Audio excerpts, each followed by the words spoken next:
Hello दोस्तों, आप सभी का स्वागत है एनीमे की इस दुनिया में। तो इस एपिसोड की स्टार्टिंग आरडी को हेडमास्टर के ऑफिस में दिखाने से होती है। दरअसल आरडी की मैजिकल परफॉर्मेंस को देखकर हेडमास्टर उसे आने वाले मैजिकल कंपटीशन में स्कूल की तरफ से पार्टिसिपेट करने के लिए कहते हैं, जिस पर आरडी पहले तो साफ साफ मना करता है क्योंकि वो अपने मैजिक से सिर्फ दूसरों का भला करना चाहता है। लेकिन प्रिंसिपल उसे कहती है कि किंगडम की क्वीन स्कूल को काफी कम फंडिंग देती है और ये कंपटीशन जीतने के बाद उनकी फंडिंग बढ़ जाएगी। इससे इंस्टीट्यूट और स्टूडेंट्स का भी काफी ज्यादा फायदा होगा। अब ये सुनकर आरडी कहता है कि मुझे सोचने के लिए थोड़ा टाइम चाहिए। तभी लेडी ओलिविया आरडी से कहती है कि मेरा छोटा भाई भी बिल्कुल तुम्हारी तरह ही है, वो भी किसी की मदद करने से कभी पीछे नहीं हटता। लेकिन छोड़ो, कल के बाद देखते हैं कि तुम क्या फैसला लेते हो। इसके बाद आरडी कॉरिडोर से गुजरते हुए सोचता है कि अब उसे क्या करना चाहिए। कहीं अगर उसने कंपटीशन में पार्ट लेने से मना कर दिया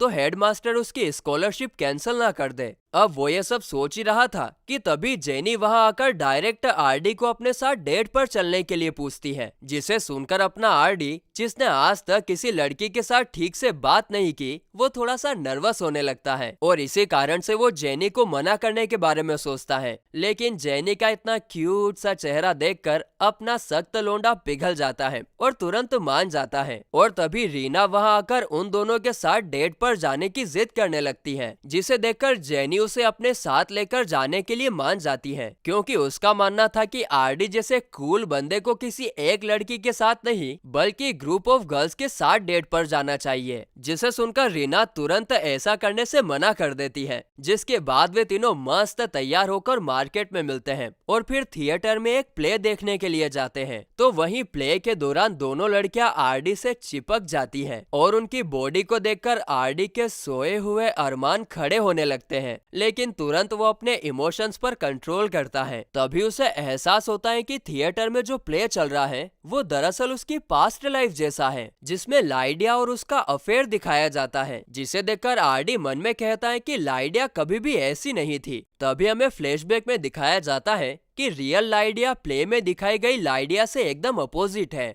तो वहीं थिएटर से बाहर निकलने के बाद जब वे लोग खाना खाने के लिए रेस्टोरेंट की तरफ जा रहे थे, तभी आरडी कुछ लोगों को बात करते हुए सुनता है। वे लोग सिटी की क्वीन को खत्म करने का प्लान बना रहे थे, जिसे सुनकर आरडी और रीना चौंक जाते हैं और उन लोगों के पीछे जाकर उन्हें सबक सिखाने का प्लान बनाते हैं, जिसमें रीना और जेनी भी उसका साथ देती है। जिसके बाद सारे बुरे लोग एक अंधेरे टनल में एंटर होते हैं और ये तीनों भी उनका पीछा करते हुए वहां पर पहुंच जाते हैं। यहाँ पर ये लोग देखते हैं कि बुरे लोगों ने एक काफी बड़ा मैजिकल सर्कल तैयार किया है क्वीन को उसकी गद्दी से हटाने के लिए। अब इसके बारे में आरडी लड़कियों को बताने वाला था कि तभी वे लोग पकड़े जाते हैं और उन्हें लीडर के सामने पेश किया जाता है। यहाँ पर बड़े से मैजिकल सर्कल को देखकर आरडी उन लोगों का प्लान काफी अच्छे से समझ चुका था, जिसके बाद वो उनका प्लान उन्हीं को समझाने लगता है। ये देखकर लीडर मैजिकल सर्कल का यूज करके आरडी को जलाने की कोशिश करता है, लेकिन ये छोटी मोटी फ्लेम्स आरडी का कुछ बिगाड़ नहीं पाती और ये देखकर लीडर हैरान रह जाता है। जिसके बाद आरडी बड़े से मैजिकल सर्कल को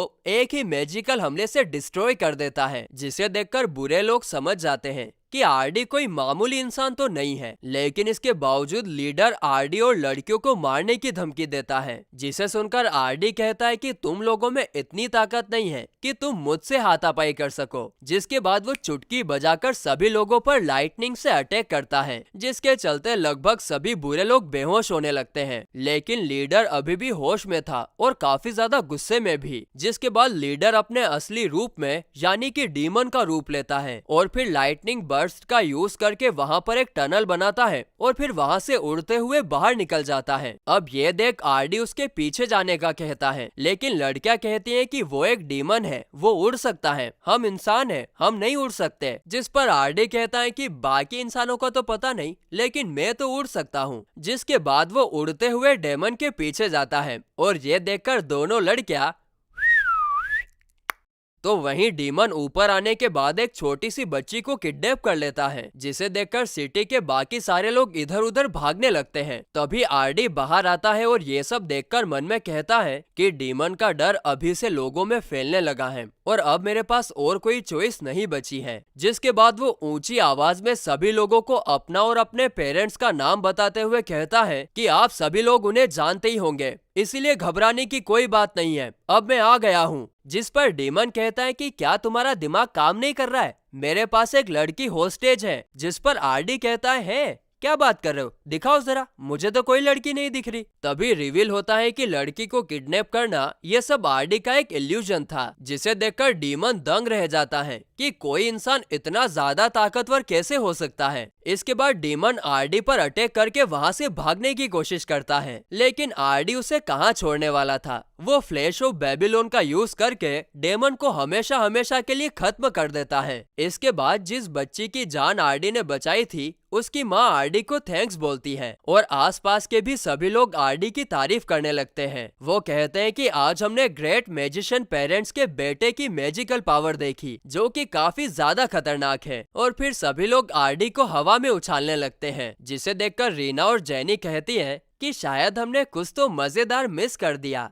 शिट। जिसके बाद सीन कट होता है और हम आरडी, रीना और जेनी को क्वीन के सामने देखते हैं, यहाँ पर उनका सम्मान किया जाने वाला था। तो वहीं आरडी सोचता है कि यह तो अच्छा मौका है, मैं क्वीन से मेरे मैजिकल स्कूल के बजट को इंक्रीज करने के लिए कह सकता हूँ। इससे मुझे कंपटीशन में पार्टिसिपेट नहीं करना पड़ेगा, बस मुझे नम्रता और शांति से बात करनी होगी। मगर तभी रीना क्वीन को उसके नाम से पुकारती है, जिसे सुनकर दरबार में मौजूद सारे लोग रीना के बारे में भला बुरा कहने लगते हैं। मगर तभी रिवील होता है कि रीना तो क्वीन की बचपन की दोस्त है और इसीलिए क्वीन सभी को वॉर्न भी करती है कि रीना के साथ अच्छे से पेश आया जाए, वरना किसी के लिए भी अच्छा नहीं होगा। अब क्योंकि क्वीन और रीना एक दूसरे को अच्छे से जानते थे, इसलिए क्वीन यहाँ पर आरडी के साथ एक छोटा सा मजाक करती है। दरअसल वो मजाक मजाक में आरडी के साथ शादी करने के लिए कहती है और इतना ही नहीं, वो ये भी कहती है कि मैं आरडी के बच्चे की माँ बनना चाहती हूँ, जिसे सुनकर रीना और जेनी इसके लिए साफ साफ मना करने लगते हैं। अब मस्ती मजाक हो जाने के बाद क्वीन आरडी को पेंटागन क्लास का मैजिशियन डिक्लेयर करती है, जिसे सुनकर दरबार के सभी लोग क्वीन को अपना डिसीजन चेंज करने के लिए कहते हैं, क्योंकि पेंटागन क्लास का मैजिशियन किसी नॉर्मल इंसान को डिक्लेयर नहीं किया जाता है। और तभी आरडी भी इस रिवॉर्ड को एक्सेप्ट करने से मना कर देता है और कहता है कि मुझे कोई पेंटागन क्लास का मैजिशियन नहीं बनना, बल्कि आप तो खाली बस मेरे स्कूल का बजट इंक्रीज कर दो, जिससे वहाँ पर पढ़ रहे सभी स्टूडेंट्स का भला हो। अब ये बात सुनकर क्वीन आरडी को और भी ज्यादा लाइक करने लगती है और इसीलिए वो उसे पेंटागन क्लास का मैजिशियन बनाने के साथ साथ